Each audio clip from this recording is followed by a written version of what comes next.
what we're doing is making it about the experience you have on board, not just about where you're going. So essentially what the bazaar is going to do is change the way we look at the destination. So the destination is not just where you're going exactly, on the ship. exactly. The destination now becomes the ship, right? Exactly. So in saying that, when we go to places like Turkey or Greece, or even when we're in the Caribbean, we're going to bring all of those sights and the sounds and the flavors and the markets and all of that stuff on board the ship before you even get there. So it's all about immersing yourself and the guest in the destination without leaving the ship. So that sounds like someone like me who's a big foodie, food and wine.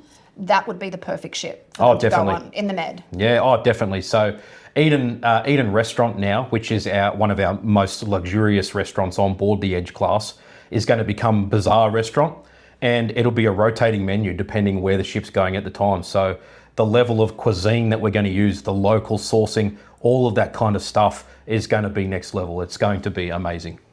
That sounds amazing, doesn't it? I'm looking forward to it.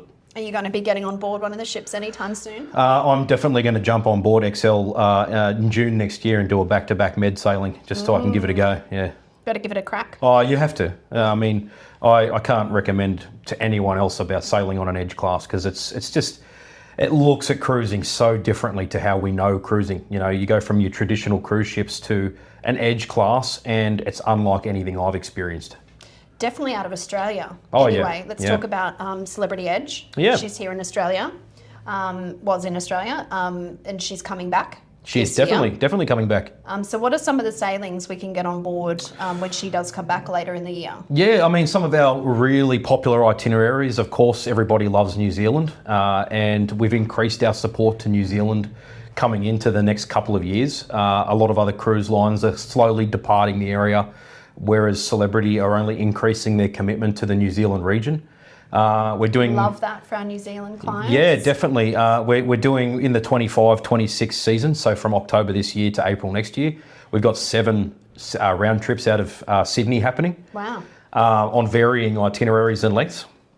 We're also in March 2026 doing our second turnaround out of Auckland. So we're doing an Auckland South Pacific round trip. Wow. So Auckland, very different itinerary. Auckland, Fiji, Samoa, return to Auckland, and then back to Sydney. So that'll also give an opportunity for a one-way trip from Sydney to Auckland and an Auckland to Sydney. So great for anyone who wants to experience that Sydney to Auckland and incorporate New Zealand, and then perhaps go off and do a land portion in New Zealand. Doing the tours before and after. Yeah, definitely. Great idea. Or if I don't want to fly home, you can jump on Edge and sail back to Sydney with us, which is always a great way to do it. I've done that in the past. It's always a nice way to kind of end the holiday. I could imagine coming into Sydney Harbour on an Edge class ship would just be It's stunning. incredible. Oh, it's definitely something else coming into Sydney at 6 o'clock in the morning. She's amazing. But some of our other popular itineraries, I think one of our most popular that we've had is the Australian Wine Cruise. That sells out very quickly. Always. Yeah. And we only do it twice on Edge. And we're in partnership with some of Australia's best wineries as well, with our shore excursions and onboard experiences. Penfolds being one of our biggest supporters. So we tend to go down to Kangaroo Island. We did Kangaroo Island on our first inaugural trip with Edge last year.